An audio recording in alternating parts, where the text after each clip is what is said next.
المستقيم صراط الذين أنعمت عليهم غير المغضوب عليهم ولا الضالين।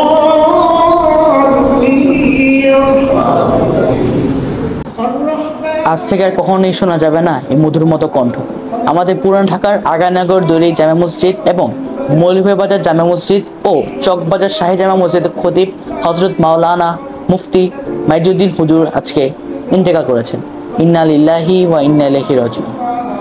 আজকের তারিখ 9 ডিসেম্বর, ঠিক গতকাল রাত 8টায় অর্থাৎ 8 ডিসেম্বর রাত 8টার কিছুক্ষণ পরই আসলে উনি ইন্তেকাল করেন। দুদিন ধরে তিনি খুব অসুস্থ ছিলেন। অসুস্থতার মাঝে আসলে গতকালকে তিনি স্ট্রোক করে মারা যান।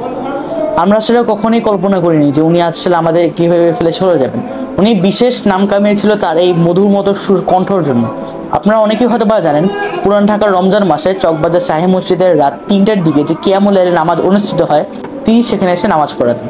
তার এই মধুর মতো কণ্ঠ শোনার জন্য দূর দূরান্ত থেকে অনেক মানুষ আসতো। কয়েকশো মানুষ এই চকবাজার শাহী মসজিদে রাত 3টার দিকে নামাজ আদায় করতে আসতো একমাত্র তার এই কণ্ঠ শোনার জন্য।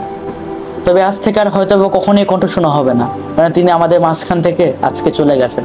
আজকে 9 তারিখ জোহরের নামাজের পর দুপুর 2টার দিকে আরমানি ডলার স্যার সলিমুল্লাহ মাঠে তার জানাজার নামাজ অনুষ্ঠিত হয়। এখানে আমি জানাজার নামাজ আদায়ের জন্য গিয়েছি। সেখানে আসলে আমি ঘটনাগুলো জানতে পারি যে উনি আসলে কীভাবে মারা গেছেন।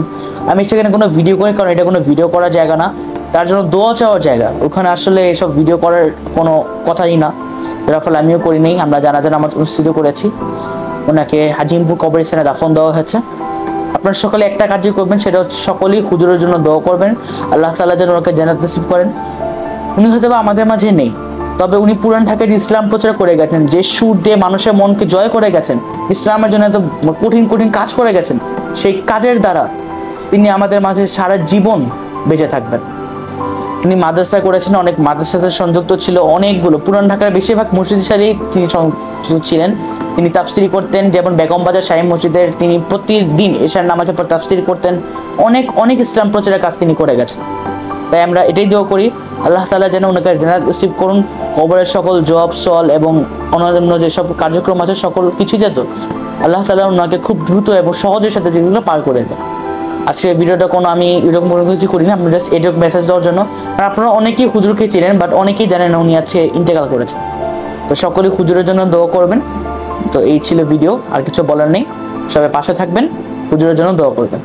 আসসালামু আলাইকুম।